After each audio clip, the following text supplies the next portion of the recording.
Hi guys, Howard again. If you watched my last video, Konica Roman numerals 3M, the last of the Leica quality Konicas, you may recall that I said that cameras that followed were built to a lower standard, more comparable to their main competition at the time. The Konica S 1959 in front of you was the first of these, followed by the S2 in 1961. The S and the S2 shared the same chassis and looked almost identical, except the S had three different lens options: a cheaper 45mm f2.8 Hexar, a 48mm f2 Hexanon, or the 48mm f1.8 Hexanon carried over from the 3M, all with a Copal SV shutter. The S2 only has one lens available, and that is the 48mm f2 with a Copal SVS shutter. Although not built to the standards of the 3M, these are still very nice, capable cameras and are certainly as well built as their main competitors. I'm lucky that both my S and S2 have the legendary 48mm f2 lens, which is a very highly regarded optic. These cameras were subsequently followed by the S3, Auto S and Auto S2, but these all used a new chassis, new lenses, and aren't covered at all in this review. Okay, let's have a look. Firstly, the Konica S. Now, I'm only going to give you a brief look at this one because the S2 is the one I'll be reviewing today, but they're so similar, they're basically effectively the same camera. I think this is slightly prettier because it's got a drop-down top on it there, which I think makes it more attractive than the later S2, but there are slight differences in the wide lever, slight differences in the shutter button, other slight differences, but for all intents and purposes, they are the same camera if you're using them. So I'll put this aside. So that's the Konica S. Very nice camera. Put it over there and bring in the S2. Okay, so as you can see, very similar. This has got a flatter deck. It drops down there, but the other one, in my opinion, is slightly prettier. Konica S2 on top, and a few different cosmetic changes. Okay, so let's have a look at this. This came out in 1961. Okay, so as you can see, we've got the shutter speed ring at the front. It's got click stops from B all the way around to 1/500th of a second. Coming inboard, we've got the aperture ring. Now that goes from 2 through to f22, and there's no click stops on that. That just rotates freely. And obviously both these are linked into the metering system. So where you've got these set, that affects where the light meter needle is going to show. So yeah, F2, F through to F22 there. We've got a time delay here at, about the 10-second. If you want to take selfies, if you've got a tripod, you can pull it back and then press the button, and it'll take about 10 seconds to wind through. I tend not to use them because they can lock up and mess up your shooting for the day. Around here, we've got a little red tab. It goes between X and M. Well, I should say M and X. X is for electronic flash and M is for bulbs, but no one uses bulb flashes anymore. We've got the focusing ring. Before I get onto that, there's also a little window for the ASA, which runs from 10 ASA through up to 800.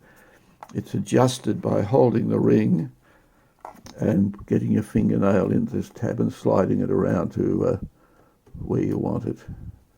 Okay, so that's how you set the ASA for the metering.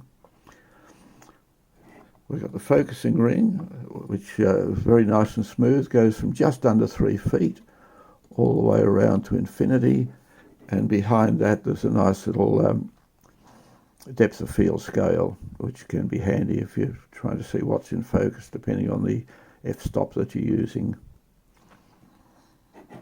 So these cameras are nearly all metal, but there are some plastic bits. But they're still a heavy little item.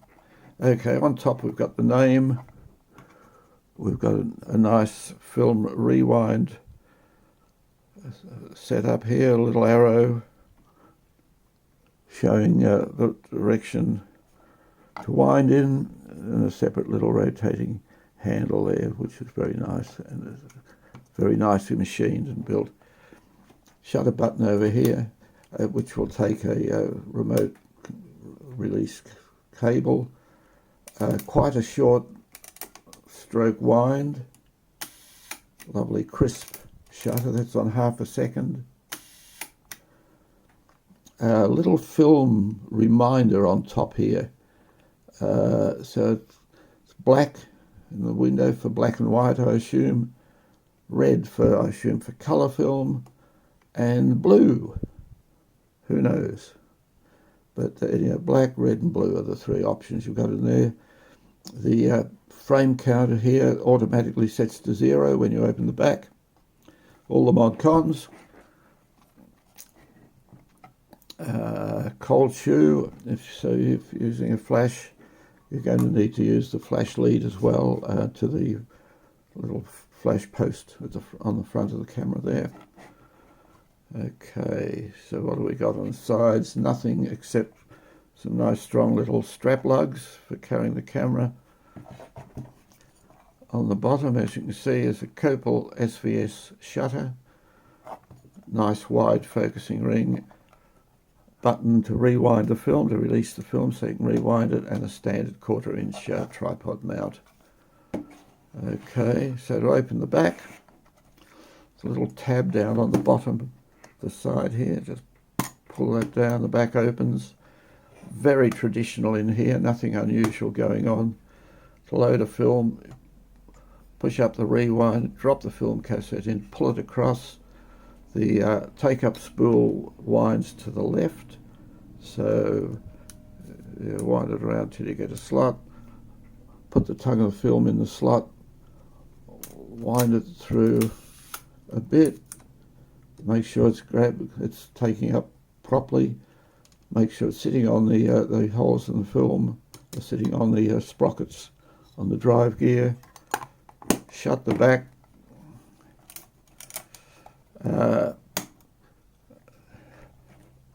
Take up the slack.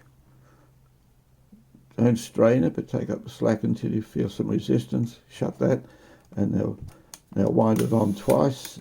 As you wind it on, this should rotate with it if you've loaded it properly. So do it twice, and you're ready for your first shot. Okay, on the back, the viewfinders on these cameras are excellent. They're bright, they're clear. The rangefinder spots, considering the age of these cameras, I mean, 1961, 62 years, it's not bad. And the viewfinder is clean and clear, good rangefinder spot, and the frame lines are amongst the best around. They adjust individually for the focus distance you've set, and these finders, these frame lines, will frame a picture as accurately as you could really expect from a rangefinder camera. So they're excellent in that regard.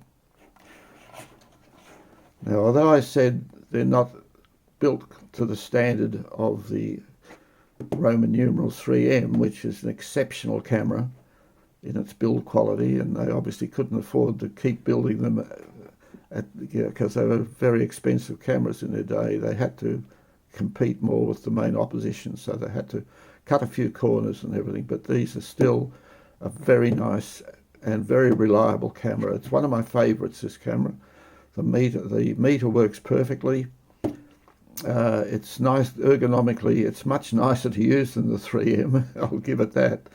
3M might be a masterpiece of engineering, but this is a much nicer camera to use than the 3M is.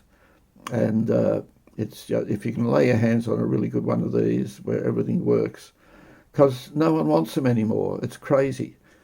I mean, you can pay $300 for a plastic point and shoot of the 80s, and yet you can pick something like this up, a good one, for 50 or 60 bucks. I mean, it's the world's turned upside down. It's absolutely crazy. But anyhow, a beautiful camera. It weighs about, I haven't weighed it, but probably about 650, 700 grams. It's not light, but at least you know you've got a nice piece of, you're carrying around a quality piece of equipment. Anyhow, I think that's pretty much covered everything here, so I'll wind it up. I just hope you've enjoyed this video and perhaps learned something from it. If you have, please like and subscribe and ring the bell. It costs you nothing, and it's always nice to get a bit of positive feedback. Anyhow, thanks again, and hopefully I'll see you in the next one.